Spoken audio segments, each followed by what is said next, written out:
Pastor Otávio, no final da oração, ele diz para Deus nos ensinar como viver para a glória dele. Esse é um dos temas do estudo de hoje, que é o livro de Levítico. Na introdução ao Pentateuco, no módulo 1, nós chegamos hoje à quarta aula, mas no nosso terceiro livro, e agora no livro de Levítico. Levítico é um livro muito interessante, porque muitas pessoas acabam pulando, porque tem tantos rituais, fala tanto sobre sacrifícios, coisas que de certa forma estão distantes da gente hoje. Estão distantes de nós, é verdade, né? A gente não está, ninguém cria animal em casa para ser sacrificado, para ser imolado, para você ir lá, cortar o pescocinho dele, tirar o sangue, tirar a pele e pôr no altar para queimar em incenso e aroma suave e agradável ao Senhor, para confessar seus pecados. Não precisa mais. E aí entender o que estava na mente do povo, mas o que estava na mente de Deus, quando deu essas orientações, quando disse para o povo como fazer, como viver. Deus tinha um propósito, Deus tinha um intento, e isso vai sendo revelado nas Escrituras, porque Ele dá aquelas ordens para o povo de Israel, e estão registrados aqui em Levítico. Então eu não sei quantas vezes você já leu o livro de Levítico, e quanto você aprendeu com o livro, em todos aqueles rituais.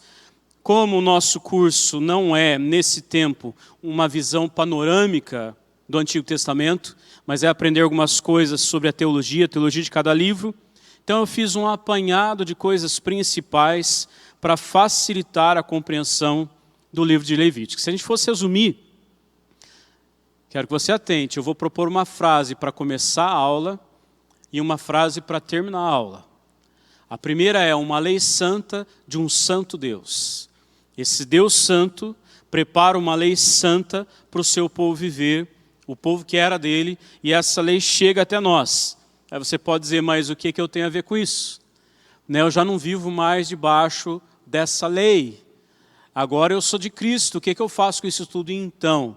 Nós vamos ver nesta lei como ela aponta para Jesus e como ela interfere na nossa vida hoje para o nosso bem.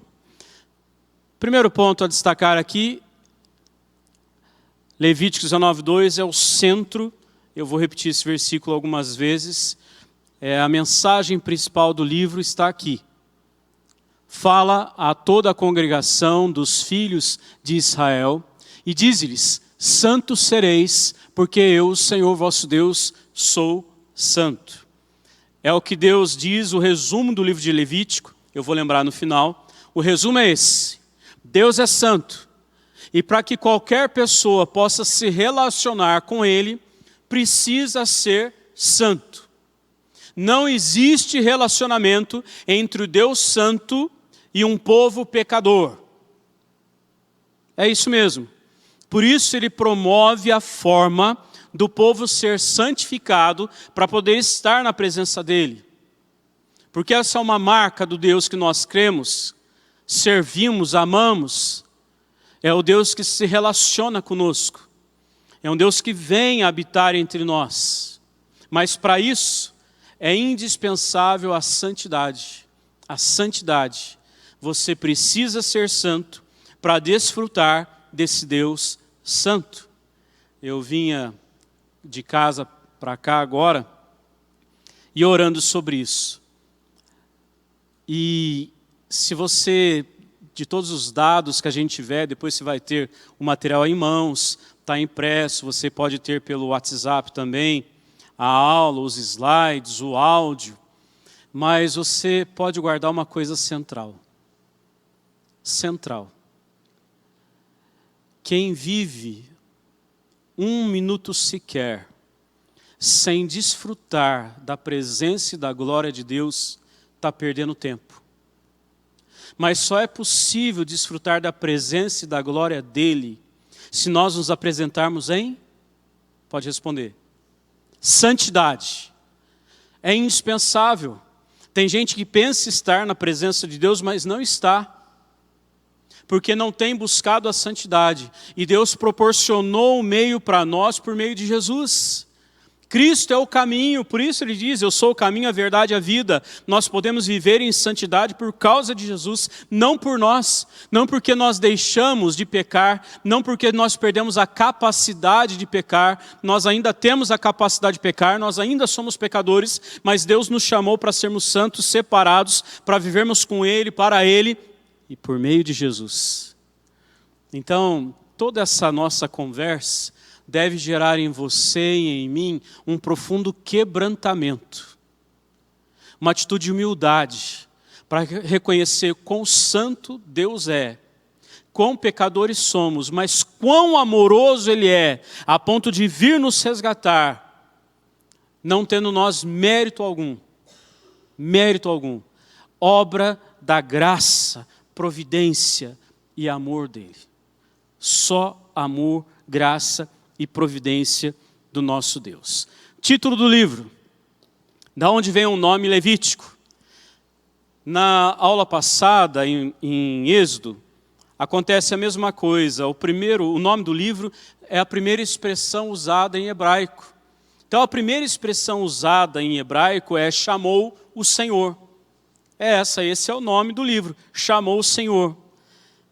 O que acaba enfatizando o fato de Levítico ser uma continuação da história de Êxodo. Quem tenta dizer que não foi Moisés não é o autor, não foi ele quem escreveu, quem tenta dizer que não há continuidade, acaba errando logo de cara. Por quê? Porque chamou o Senhor. Quem o Senhor chamou? Levíticos 1:1 diz a Moisés, falou com Moisés. Então é uma sequência, esse é o nome do livro no hebraico. Só que a Septuaginta, ela deu a esse livro, o Levítico, o nome de Levítico, porque partes do livro falam das instruções que Deus dá para os levitas. Essas partes servem de manual de instrução para o sacerdócio do Antigo Testamento. O que é a Septuaginta? Para quem não sabe ou não lembra, eu vou contar. A Septuaginta é a primeira tradução do Antigo Testamento para o grego. E aí, para fazer essa tradução, eles foram contratados porque os próprios judeus, eles estavam esquecendo a língua, perdendo o significado, o sentido, as tradições, a coisa foi se perdendo. E aí, então, foram traduzir para o grego para continuar usando o Antigo Testamento. Para isso, eles então contrataram 72 anciãos eruditos para que fizessem a tradução do hebraico para o grego. Por isso, Septuaginta, 70 em latim, arredondando 72, 70 é isso. Ficou esse nome, uma homenagem a esses homens que fizeram essa primeira tradução do Antigo Testamento, do hebraico, para o grego. Os levitas, já que o livro fala deles também, eram descendentes de Levi, um dos 12 filhos de Jacó. Arão e sua família foram escolhidos dessa tribo para servirem de sacerdotes e oferecerem sacrifícios. Os demais levitas, eles foram designados por Deus para servirem no tabernáculo, dentro do tabernáculo, auxiliando os sacerdotes no santuário da adoração. Daí o nome do livro, daí a importância dos levitas, porque que esses 72 que fizeram a tradução resolveram dar o nome de Levítico, porque fala dos levitas. Não tem problema algum o nome ter um ajuste aí, para ficar mais fácil para aquela época e para nós também. Mas se você chamar o livro de Chamou o Senhor, você vai estar falando em hebraico o que ele significa, o que ele é. Data e autoria do livro. Já adiantei, a autoria de Moisés. Você pode falar, isso eu sempre soube. Então, mas você sabe que o trabalho de muita gente é colocar em dúvida. Pôr em dúvida para depois chegar à prova. Realmente é de Moisés. E como eu já disse, o primeiro argumento está logo de cara, na entrada, no começo do livro. E ainda mais por se tratar de uma sequência de Êxodo, fica fácil saber que foi com ele mesmo. Não existe em Levítico nenhum lugar que diz que Moisés foi o autor, que ele quem escreveu, que ele quem relatou isso tudo. Só que por várias vezes o nome dele é mencionado como aquele que recebe a revelação direta de Deus, como a gente vê, eu já disse, no primeiro versículo do livro.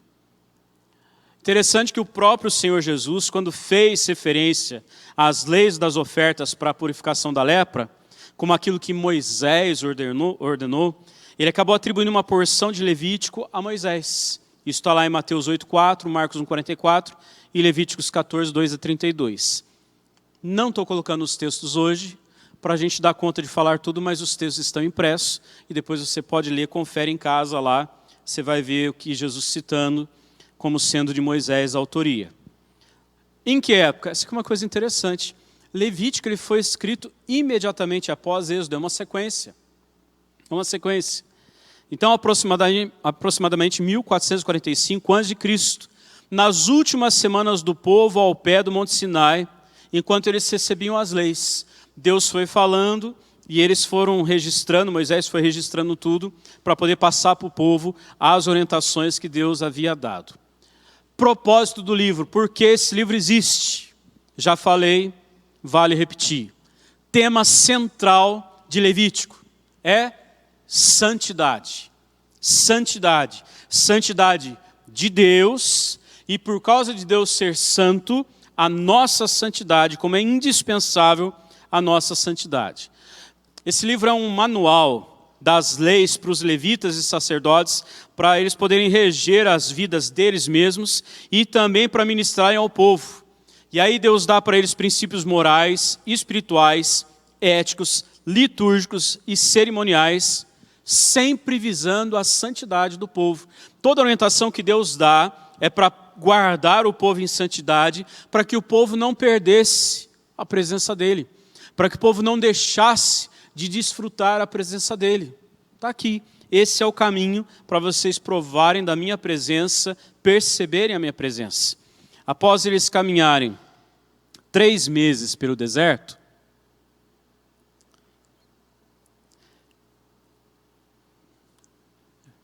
vou voltar aqui um pouquinho. Após eles caminharem 3 meses pelo deserto de Sinai, o povo de Israel chega ao pé do Monte Sinai, e aí depois eles experimentarem a libertação, eles precisavam conhecer, presta atenção, o caráter, a vontade, as leis do seu Deus, o seu Senhor, para poderem segui-lo, para poderem obedecê-lo, para poderem agradá-lo, porque Deus quer se envolver com tudo que diz respeito a nós, com tudo que diz respeito a nós como pessoas. Por isso ele comunica as suas leis morais, espirituais, comportamentais, cerimoniais, tudo isso Deus divide com a gente para a gente poder se relacionar com ele, para a gente não ficar longe dele. Em Gênesis, não sei quem esteve aqui nas aulas de Gênesis, quem esteve semana passada sobre Êxodo, mas em Gênesis a gente acaba conhecendo o Deus Todo-Poderoso, Criador e Soberano. Em Êxodo a gente descobre o Deus libertador e salvador. Quando nós entramos em Levítico, a gente vai estudar, conhecer Levítico, nós conhecemos o Deus santificador, o Deus que quer nos conduzir ao que há de melhor e mais aceitável no culto, na saúde, no relacionamento interpessoal e no relacionamento com Deus, com o próprio Pai. Ele quer que a gente desfrute do melhor. E aí nós precisamos conhecer as orientações que ele dá para nós. O livro de Levítico ele apresenta algumas ênfases teológicas, e eu separei apenas 3 para nós aqui, e as 3 estão dentro da pessoa e o caráter de Deus. O primeiro ponto, nós já vimos em aulas passadas, mas vale repetir. Deus é santo, é o texto base da nossa aula de hoje, quando diz, fala a toda a congregação dos filhos de Israel, e diz-lhes, santos sereis, porque eu, o Senhor vosso Deus, sou santo. O que é que significa santidade? Santidade significa separação. Separação de alguma coisa para um propósito, para um uso. E aí no caso de Yahvé, o próprio Senhor, o próprio Deus, significa a sua separação do mal em toda e qualquer forma. Deus está completamente separado do mal. Deus não tem nada, nenhuma proximidade com o mal. O Deus Santo, ele ordena, né, os ritos todos e os sacrifícios para que o povo obedecesse e através da obediência o povo fosse santificado. Guarda isso. O povo precisava obedecer e através da obediência o povo era santificado. E aí desfrutava da presença dele entre eles. Segunda característica e marca da pessoa, do caráter de Deus, é que Deus se coloca entre o seu povo. Na antiga Mesopotâmia, os povos já acreditavam em alguns tipos de divindade que se relacionava com o povo. O resto, tudo, acreditava num tipo de divindade muito distante, transcendente, não imanente. Alguém que apenas observava de longe. Aí quando a gente chega em Levítico e a gente conhece o nosso Deus, o Senhor, Criador de todas as coisas, nós vemos que Ele se coloca no meio do povo. Ele está entre o povo, não está longe. Não está só observando o que acontece, mas Ele está perto. Está entre o povo e Ele manifesta a sua presença. Deus, Ele não só está entre nós, como Ele manifesta a sua presença. Você não precisa sentir nada e você não precisa ver nada, mas Deus está aqui. Mas Deus pode manifestar a sua presença entre nós, de várias formas, de várias formas. Quando eu clamo a presença de Deus na oração de invocação, eu sempre clamo a presença dEle, que eu já sei que é certeza aqui, mas eu também clamo a manifestação dEle, para que haja conversão, para que haja libertação, para que haja cura, transformação de vidas, consagração. Deus manifesta entre nós, que seja perceptível a sua manifestação aqui. E é isso que Ele propõe através de Levítico e chega até nós, a presença dEle e a ação dEle no meio do seu povo. Então Ele dá todos os detalhes aqui dos sacrifícios, das ofertas, para que o povo não perdesse o privilégio de tê-lo entre eles. Um privilégio. Você tem beija-flor na sua casa? Alguém aqui tem beija-flor em casa? Em gaiola? Em gaiola não. Mas você sabe como atrair o beija-flor? Eles vão lá na sua casa. Você sabe onde eu quero chegar, né? Deus, Ele se aproxima de nós. E Ele dá para nós o caminho para prepararmos o terreno, para que nós possamos desfrutar da presença dEle, porque o Deus Santo, Ele se manifesta em ambientes, em lugares e em pessoas santas. Então Ele dá o caminho para nós. Hoje o caminho é Jesus. Aqui em Levítico eram os sacrifícios, as festas que eles tinham que fazer, tudo isso para desfrutar da presença de Deus. Terceiro ponto aqui, sobre a pessoa, o caráter de Deus, é que Deus é gracioso. Eu quis dar essa ênfase no hino, na leitura do texto inicial, porque Deus é bom demais. Por 9 vezes aparece a frase, e será perdoado. E será perdoado. 9 vezes, com algumas variantes, mas todas para dizer, ser-lhe-ão perdoados os pecados, e vocês serão perdoados, e você será perdoado, e o arrependido, o confesso, será perdoado. Isso revela essa graça maravilhosa da realidade de Deus que providencia o perdão. Deus, sabendo a nossa fraqueza, a nossa necessidade, Ele providencia o perdão mediante os sacrifícios. Ele diz como isso ia acontecer. Faça apenas isso. Ele dá a forma. Por que Ele dá a forma? Por que existiam os sacrifícios? Para que houvesse obediência e para que ficasse claro que o pecado, ele precisa ser pago com sangue, com morte. O pecado custa a vida do pecador, porque o salário do pecado é a morte. E todos pecaram, e por isso carecem da glória de Deus. Romanos 3, 23 e 6, 23. Com pecado nós não nos aproximamos do Senhor. Nós não desfrutamos da presença dEle. Ele providencia o caminho para nós, para o povo em Israel, saindo do Egito, caminhando no deserto em sentido à terra prometida, ele diz como o povo desfrutaria da sua presença. Deus é gracioso, ele ofereceu o perdão, ele diz como provar do perdão. Já que o propósito de Deus não era apenas libertar Israel do caos e da desordem da escravidão física no Egito. O propósito de Deus não era tirar o povo da servidão apenas, não apenas servidão física. Deus queria tirar o povo da servidão, do caos, da desordem, de uma vida dominada pelo pecado. Vocês não precisam mais viver dominados pelo pecado, pela doença e pela morte. Então o perdão de Yahvé sempre foi gratuito, mas nunca foi barato. Guarda isso. O perdão que Deus tem para nós sempre foi gratuito, mas nunca foi barato. O que isso significa? Alguém pagou o preço. Alguém pagou o preço. Meu primeiro carro não foi barato, mas foi de graça. Não foi barato, mas foi de graça.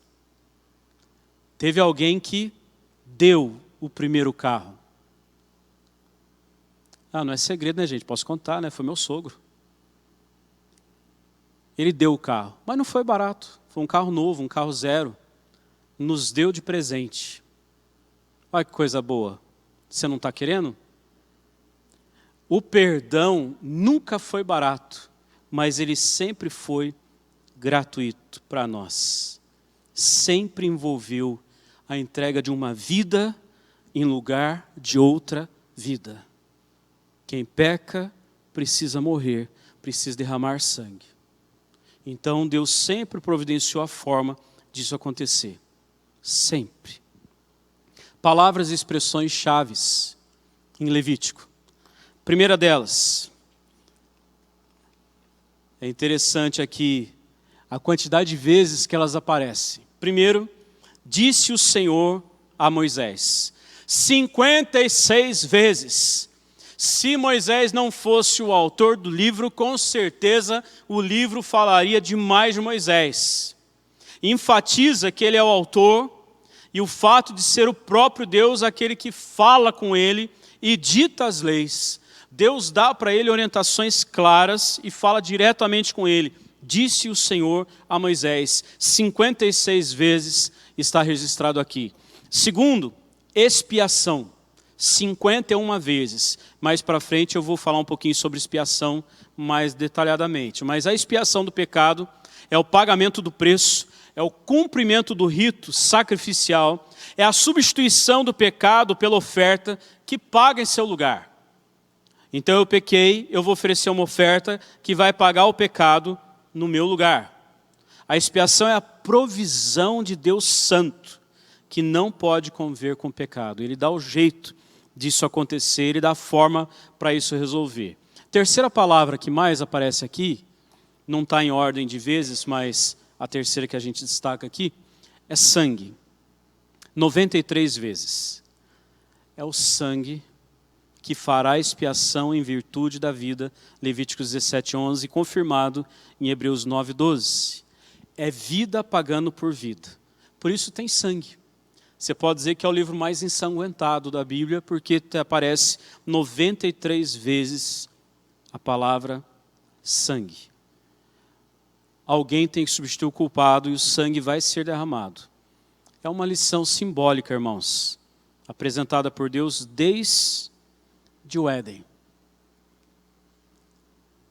Desde o Éden, Deus já vem apresentando isso, apontando para Jesus. Adão e Eva, eles precisaram cobrir-se com pele de um animal pela primeira vez. E aí, esse animal foi sacrificado por mãos humanas. Um animal perdeu a vida para que eles pudessem ser cobertos com pele. Presta atenção numa coisa, só quem entende essa mensagem enfática de Levítico pode entender o sacrifício de Jesus no Calvário. Essa ênfase da necessidade de derramamento de sangue, da morte para pagar o pecado do pecador, vai poder entender o sacrifício de Jesus no Calvário. O sangue de Jesus derramado, ele reúne o significado de todas as ofertas do Antigo Testamento. Todas as ofertas do Antigo Testamento, elas apontam para a cruz. Todas. Você encontra todas elas na cruz. Jesus encerra isso tudo na cruz. Por fim, sobre os termos e expressões mais usados aqui, como não podia deixar de ser, santo. Você pode repetir bem alto quantas vezes aparece aí, para ver se você está acordado ainda? 93 vezes o termo santo, ou derivado também, aparece no livro. Por quê? Levítico fala das leis para adoração, para a vida, para serviço de alguém separado para Deus. Você vai viver para Deus, então você precisa ser santo. Você vai oferecer alguma coisa para Deus, você precisa andar em santidade. Seja quem você for e seja de Deus, precisa viver em santidade. Então a ênfase da palavra revela para a gente, com antecedência, antecipadamente, a mensagem de toda a Bíblia. Toda a Bíblia vai dizer isso. O Deus Santo só espera a santidade daqueles que o adoram e o servem. É isso que Deus espera de nós, santidade. Você pensa que Deus está esperando de você e de mim, antes de qualquer coisa, serviço, trabalho, dedicação, suor? Não, Deus está esperando de você e de mim santidade. É isso que Ele espera de nós. Primeira coisa, antes do trabalho, antes de qualquer dedicação, santidade.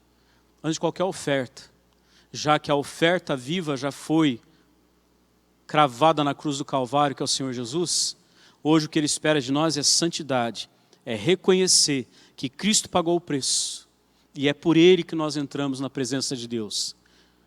Não dá, irmãos, para entrar na presença de Deus em pecado, pecado não confessado, vida não acertada, não dá para permanecer na presença de Deus.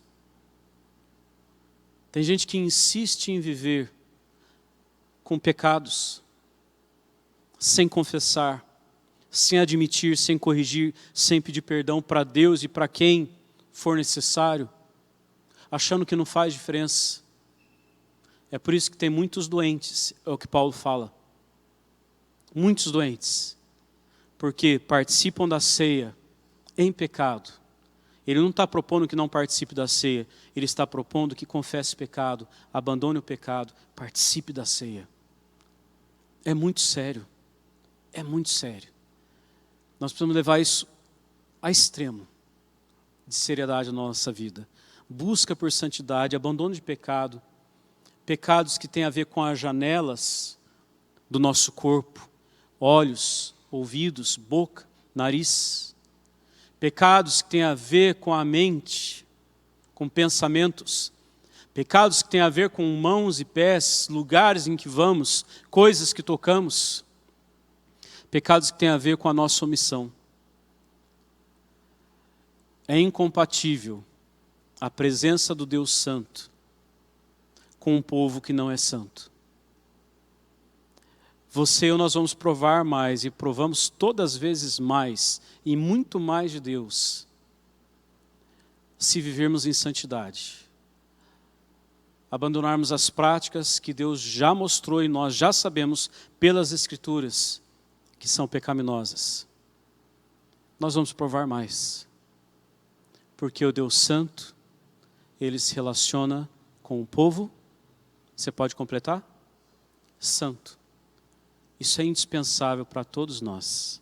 Deus é santo e Ele espera a santidade dos seus. E os sacrifícios, gente, fácil de entender? Todas as vezes que você lê lá em Levítico, você entende tudo facinho, é tranquilo, sossegado.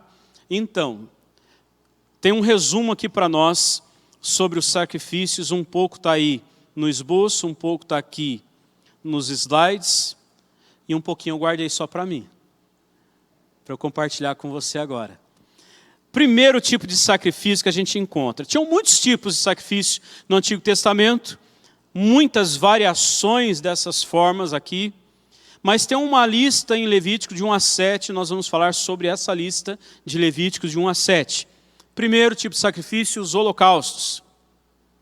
O termo ele acaba descrevendo uma oferta de ascensão, ou seja, uma oferta que sobe como um aroma, né, o cheiro. Quem não gosta de carne não vai entender o que eu vou dizer, né, que não tem atração nenhuma por carne. O exemplo não vai servir.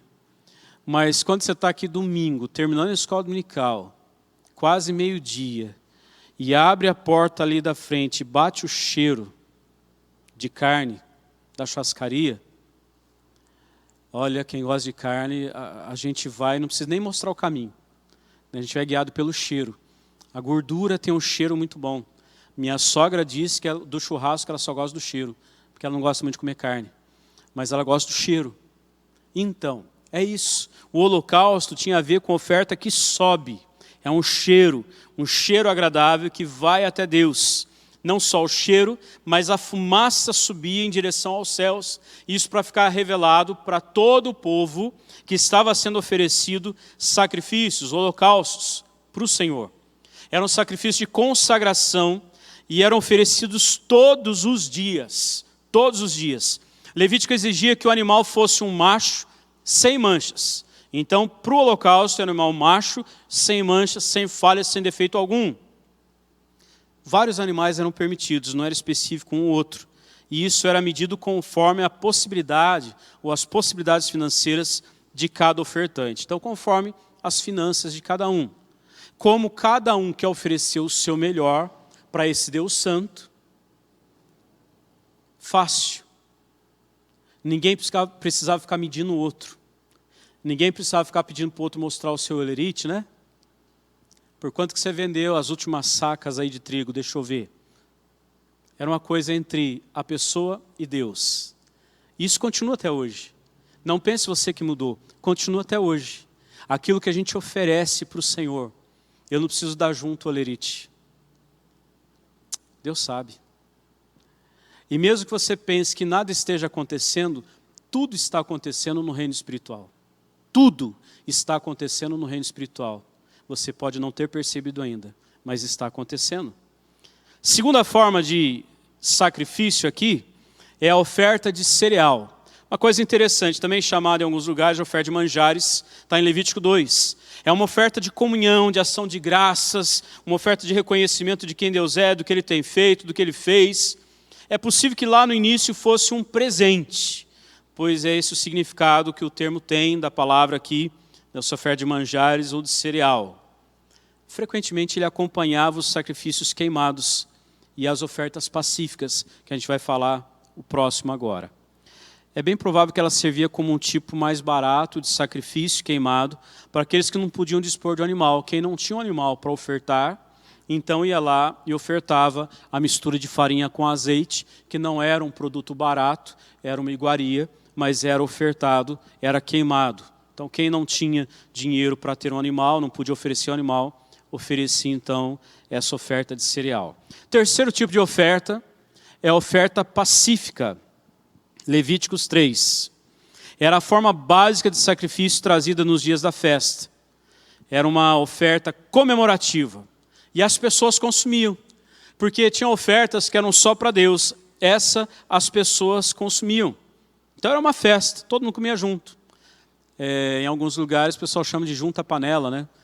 Aqui se trazia tudo, oferecia tudo e as pessoas comiam. Estava ligado à restauração, à reconciliação e também era de comunhão e de ações de graças. Só que aqui era necessário que fosse um animal, não era mais cereal. Precisava ser um animal, podia ser macho ou fêmea, mas tinha que ser sacrificado e queimado ao Senhor. Agora a gente parte para uma outra linha de sacrifício, que são sacrifícios que exigem aqui confissão, sacrifício de pecado. Vai de Levíticos 4:1 até 5:13. Era compensatório por uma ofensa contra Deus. A pessoa pecou contra Deus, ela vai oferecer esse sacrifício. É uma oferta para expiação de pecados. Se nas primeiras ofertas o ofertante ele se apresentava como adorador, agora ele é um pecador convicto. Ele sabe que ele pecou. E ele vem então arrependido, ele vem prostrado diante de Deus, ele falhou com Deus. O sangue do animal derramado reconhece que a sua vida a do ofertante, é que deveria estar sendo entregue ali. O sangue do animal é para o ofertante reconhecer que era para a sua vida estar sendo derramada ali. Era a vida dele, não era de ninguém mais. Mas Deus, na sua misericórdia, Ele propôs essa substituição.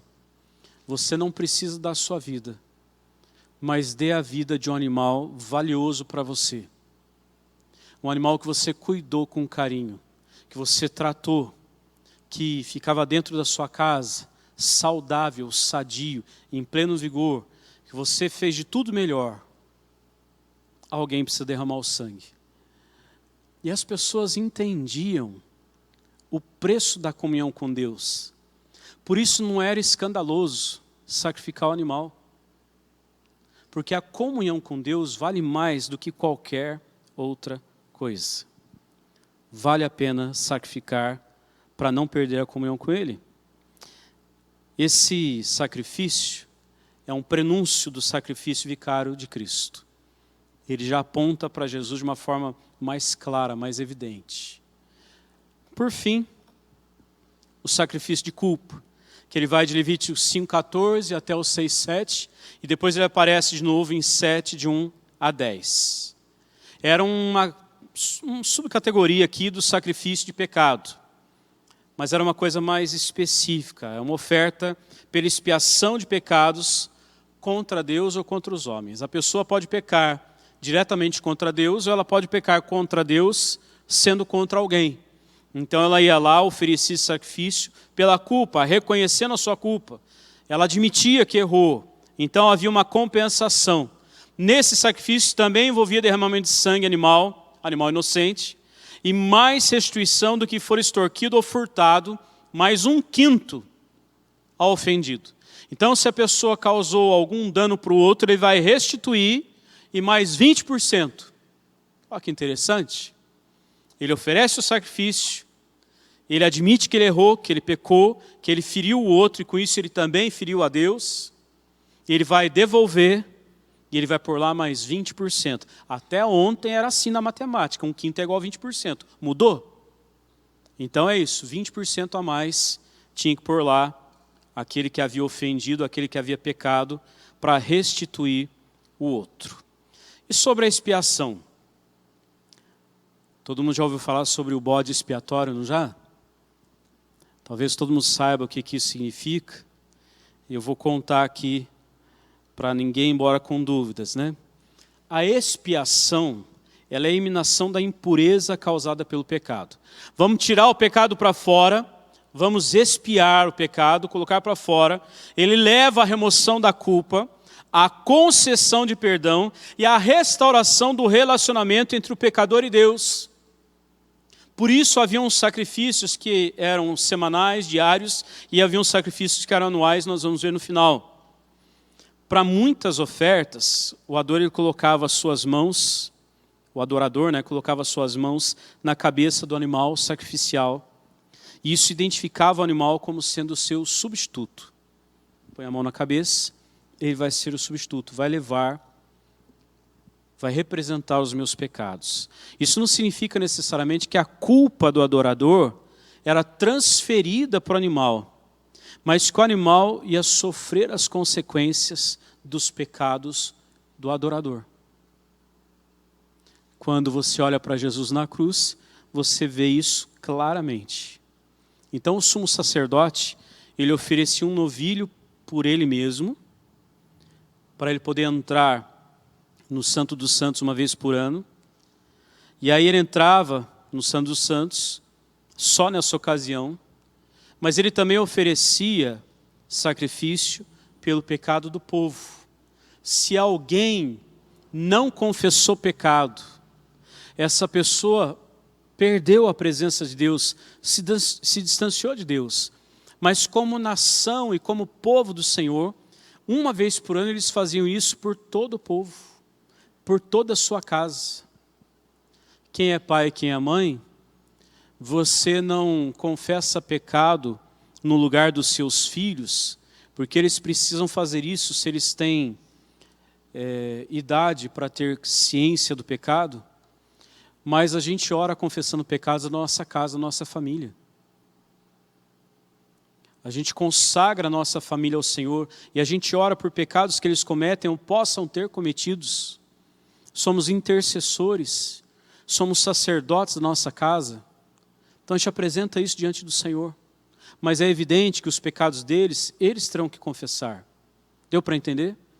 O sumo sacerdote, ele fazia isso representando todo o povo uma vez por ano. Daí o que acontecia? Vinham dois bodes eram levados para a cerimônia, a sorte era lançada, um deles acabava sendo sacrificado, derramava ali o seu sangue, era queimado. O outro era enviado para o deserto, carregando toda a culpa que o sumo sacerdote colocava sobre ele. Esse era o bode emissário ou o bode expiatório, porque ia expiar, levar os pecados para longe. A sorte era lançada, um era sacrificado e outro ia embora como um símbolo de pecado retirado. Esses dois bodes, meus irmãos, eles tiveram o significado em Cristo, que foi sacrificado na cruz, assim como morreu fora da porta. Hebreus 13:12 fala isso. Morreu do lado de fora, carregando as nossas culpas. Esses dois bodes representam o que Cristo fez de uma vez por todas. Eu achei um quadro interessante, queria compartilhar com vocês, que fala aqui sobre o sumo sacerdote de Israel como um tipo de Cristo. O branco ficou clarinho, né? Espero que dê para ler. Mas o sumo sacerdote, ele é um tipo de Cristo. No final do seminário, quando a gente termina o curso no seminário presbiteriano, a gente precisa escrever uma monografia sobre um tema. E o meu tema na monografia foi o sumo sacerdócio de Cristo.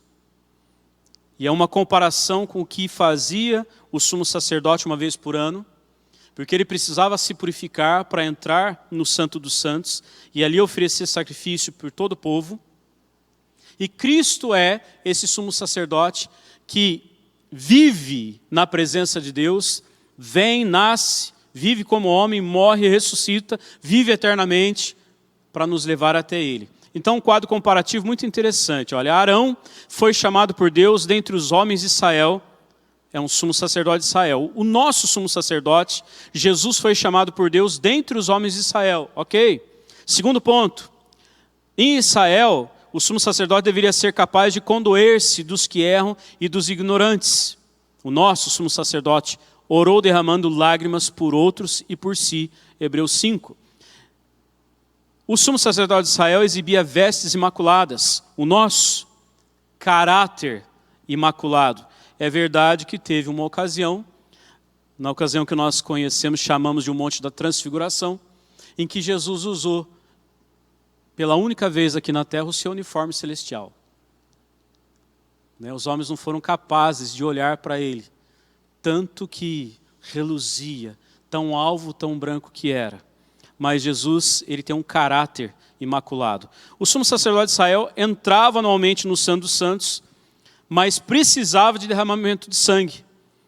O nosso sumo sacerdote entrou no próprio céu, derramando o seu sangue. 5. Fazia expiação completa, oferecendo o sangue de um bode, era o sumo sacerdote de Israel. O nosso, que é o Senhor Jesus, fez expiação definitiva, oferecendo o seu próprio sangue. O sumo sacerdote de Israel sacrificava pela nação de Israel e por si mesmo. O nosso sacrificou-se pelo mundo inteiro, não por si, porque ele já é Deus. Por fim, o sumo sacerdote de Israel fazia ofertas anuais, repetidas. O nosso, ele se entregou como oferta única e eterna. Uma única oferta de uma vez por todas. Uma coisa que me chama a atenção em Levítico também é que Deus fez questão de dizer para eles como que eles deviam festejar, como que deviam haver as celebrações, o formato das festas, quantas festas, como elas deveriam ser, quanto tempo elas durariam. Eu quero falar um pouquinho sobre isso. Rapidamente um resumo aí. Primeira festa, o tipo de festa, festas semanais. Todos os sábados. O 7º dia da semana era separado para o descanso e todo homem deveria deixar qualquer tipo de trabalho para descansar, se consagrar ao Senhor e estar com Ele. O que essa festa representa? O que ela tipifica hoje? O crente descansando na obra concluída por Jesus, Hebreus 4, de 1 a 10. O crente que descansa, a obra foi concluída na cruz. Eu vou descansar nele. Ele fez o trabalho por mim. Segundo tipo de festas, festas mensais. Aí no caso, a lua nova. No dia da lua nova, é que acontecia essa festa e era anunciada com trombetas. Eu fiquei imaginando essa cena, né? Era anunciada com trombetas. Não era proibido o trabalho, mas eram oferecidos sacrifícios em dobro nesse dia. Só que no 7º mês, quando vinha a lua nova, que corresponde mais ou menos a outubro para nós, indicava o começo do ano civil. Um novo ano começava. E aí a festa do ano judaico recebia o nome de festa das trombetas. Por quê? Porque as trombetas eram tocadas em maior número e maior intensidade. Eu fiquei imaginando essa cena também. Aquele negócio ensurdecedor, coisa linda, maravilhosa. E o que isso representa? A reunião do povo de Israel. O povo congregado, todos juntos, para festejar. Depois a gente chega nas festas anuais, que elas vêm para mais perto de nós ainda. Primeiro, a Páscoa. Quando que era comemorada a Páscoa? A Páscoa era comemorada no mês e no dia que representa no nosso calendário 14 de abril. Dia em que o meu filho nasceu, Gabriel. Dia 14 de abril. E lembrava a libertação do cativeiro egípcio. A Páscoa tinha esse propósito, para lembrar do cativeiro, a libertação que eles tiveram. E a Páscoa tipificava a crucificação de Cristo e a nossa consequente libertação do pecado. A Páscoa tem esse significado para nós hoje. Naquele tempo ela apontava para isso, a libertação do cativeiro egípcio, já indicando o trabalho que Cristo faria. Segundo, a festa dos pães asmos, e era conectado à Páscoa. A Páscoa era no dia 14, no dia 15 começava a festa dos pães asmos, durava uma semana, de 15 a 22 de abril, coladinho na Páscoa, comemorava a superação das dificuldades que eles enfrentaram para sair do Egito. Foram muitas dificuldades, foi difícil, porque eles tiveram que sair rápido, não deu tempo de arrumar tanta coisa assim, foi uma saída apressada. E ela tipificava a necessidade de uma vida limpa do fermento do pecado. Para nós hoje, representa isso. Uma vida limpa do fermento do pecado. As coisas que eram do Egito vão ficar no Egito. As práticas do Egito vão ficar no Egito. Terceiro tipo de festa anual eram as primícias, que acontecia dentro da festa dos pães asmos, dia 16 de abril. E aí eram dedicados ao Senhor todas as primícias das colheitas. Tudo que veio primeiro, tudo que veio de melhor. O que a primícia representa, gente? O que ela tipifica? A ressurreição de Cristo, como a primícia da ressurreição dos crentes. No terceiro dia, após a crucificação, Jesus ressuscita. O primeiro. Depois, viremos nós todos. A próxima festa, o Pentecostes, que também era chamado de festa das semanas. Por quê? Porque era celebrada 7 semanas, ou 49 dias, após a oferta das primícias. Tinha uma nova festa. Interessante a preocupação de Deus, o cuidado dele, a perfeição dele, em dizer dias, prazos, festas, tudo que acontecia nessas festas, porque todas elas apontariam para Jesus. Todas essas exigiam do povo obediência, para que eles fossem preparados para desfrutar da presença de Deus e apontar para Jesus. O objetivo aqui era agradecer pela colheita da cevada e dedicar a próxima colheita de trigo ao Senhor. O que o Pentecostes tipifica, irmãos? Atos 2, a descida do Espírito Santo. Por fim, a última festa e último ponto de hoje. A festa dos tabernáculos. De 15 a 22 de outubro, uma semana também.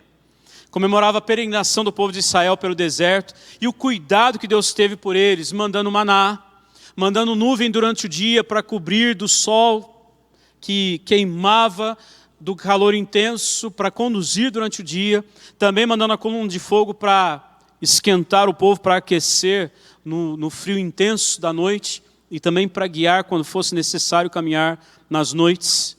Tudo isso era para ser lembrado na festa dos tabernáculos. Como o Senhor nos trouxe até aqui, como Ele fez com o nosso povo até aqui.